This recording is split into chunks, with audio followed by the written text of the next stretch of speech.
In today's video, we're analyzing Alibaba's results for the quarter ended September 30, 2025. We'll examine the dramatic shift in profitability and what's driving it, how their cloud and AI business is accelerating while e-commerce transforms, the quick commerce expansion that's reshaping their platform, cash flow challenges as capital expenditure surges, and what management is saying about their long-term strategy. Let's dive in. Here's the headline. Alibaba generated nearly 248 billion yuan in revenue, about $35 billion, up 5% compared to last year. But net income fell 53% to about 21 billion yuan, roughly $3 billion. Non-GAAP earnings dropped even more dramatically, down 72%. This isn't a story of operational failure. It's a deliberate strategic pivot. CEO Eddie Wu says they've entered an investment phase focused on AI infrastructure and integrating daily services with e-commerce. Over the past 4 quarters, they've deployed about 120 billion yuan, nearly $17 billion, into AI and cloud infrastructure. Let's break down the revenue. Alibaba China e-commerce grew 16% to about 133 billion yuan. Customer management revenue, that's their advertising business, increased 10% driven by improved take rates. But the real story is quick commerce, which exploded 60% year over year. They launched Taobao Instant Commerce in late April, and it's driving rapid growth in monthly active users.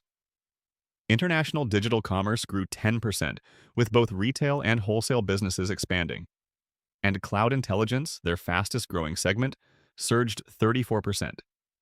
Excluding internal usage, cloud revenue still grew 29%, powered by surging demand for AI products. Now here's where it gets interesting. Operating income plummeted 85% to just 5 billion yuan. Adjusted EBITDA dropped 78% to about 9 billion yuan. The operating margin compressed from 15% to just 2%. What's driving this? 3 major investments.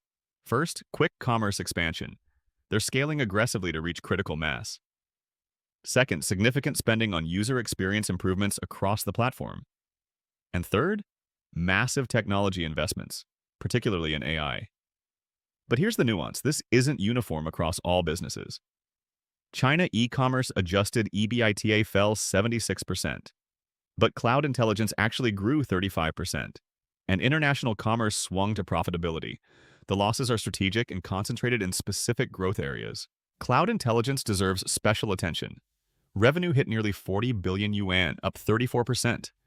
This acceleration from previous quarters is significant. AI-related products delivered triple-digit growth for the 9th straight quarter. Think about that. 9 consecutive quarters of over 100% growth in AI products. They're seeing broad adoption across enterprise customers, with growing focus on value-added applications like coding assistants. At their September Apsara conference, they showcased upgraded capabilities spanning foundation models to high-performance infrastructure. And here's a compelling data point. Over 180,000 derivative models have been built on their Qwen family on Hugging Face. That's more than double the second player. Quick commerce is the other major investment. Revenue jumped 60% to nearly 23 billion yuan. But more importantly, unit economics have substantially improved since September. They're achieving this through higher fulfillment efficiency, strong customer retention, and increasing average order values. The strategy is creating synergies across their ecosystem. They've onboarded offline stores from about 3,500 Tmall brands to quick commerce. This expands product offerings and meets consumer demand for on-demand delivery. The payoff is visible in user metrics. They saw double-digit growth in monthly active users on the Taobao app during the quarter, driven largely by quick commerce adoption. Their premium 88 VIP membership program now exceeds 56 million members, also growing double digits year over year. Here's an underappreciated story. International digital commerce turned profitable. Adjusted EBITDA was 162 million yuan, swinging from a loss of nearly 3 billion yuan last year. Revenue grew 10% to about 35 billion yuan. The turnaround came from logistics optimization and improved investment efficiency. AliExpress Choice business saw substantial improvement in unit economics. They're diversifying by onboarding local merchants in over 30 countries through the AliExpress Direct model. And they launched Brand Plus, helping Chinese brands expand overseas. The wholesale business is also innovating, with their AI-powered procurement engine, Axio, releasing an AI agent version. Let's look at costs. Cost of revenue was 151 billion yuan, about 61% of revenue, roughly flat year over year. Product development increased to 17 billion yuan, up from 14 billion as they invest heavily in technology. But the big story is sales and marketing, which doubled to 66 billion yuan. That's 27% of revenue, up from 14% last year. This surge is driven by investments in user experience, particularly in China e-commerce. General and administrative expenses actually declined to 7 billion yuan, down from nearly 10 billion, showing improved cost control. Share-based compensation decreased to 3 billion yuan from 4 billion, as they shift more toward long-term cash incentives. Now let's talk cash flow, because this tells the investment story clearly. Operating cash flow was 10 billion yuan, down 68% from 31 billion last year.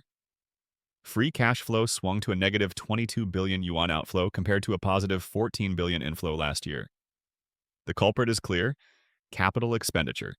They spent 31 billion yuan in the quarter, nearly double last year's 17 billion. Over the past 4 quarters, total capex reached 120 billion yuan for AI and cloud infrastructure.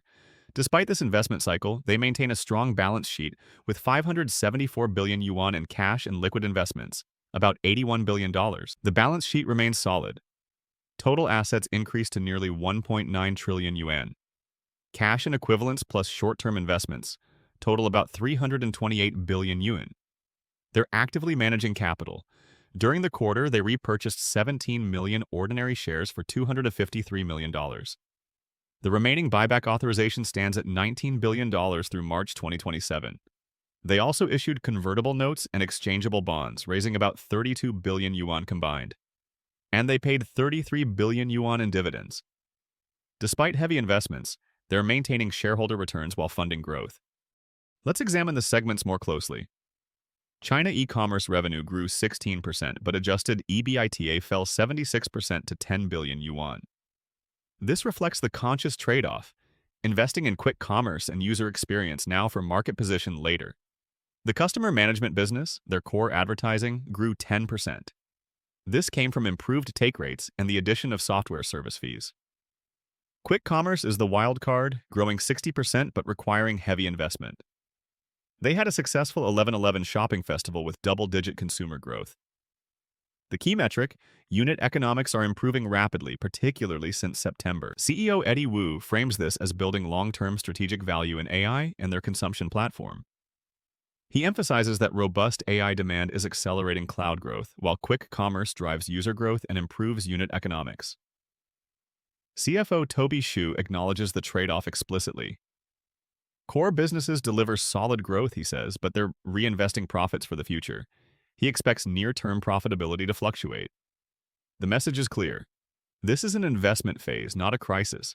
They're deploying capital into AI infrastructure and quick commerce to position for the next decade. The question for investors is whether this investment thesis will pay off. Here are the 5 key takeaways from Alibaba's quarter. First, this is a deliberate strategic pivot, not operational deterioration. Profitability dropped 78% because they're investing heavily.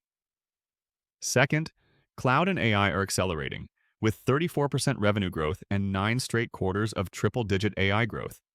This is their fastest-growing, highest-margin business. Third, quick commerce is scaling rapidly with improving unit economics, driving user growth across the platform.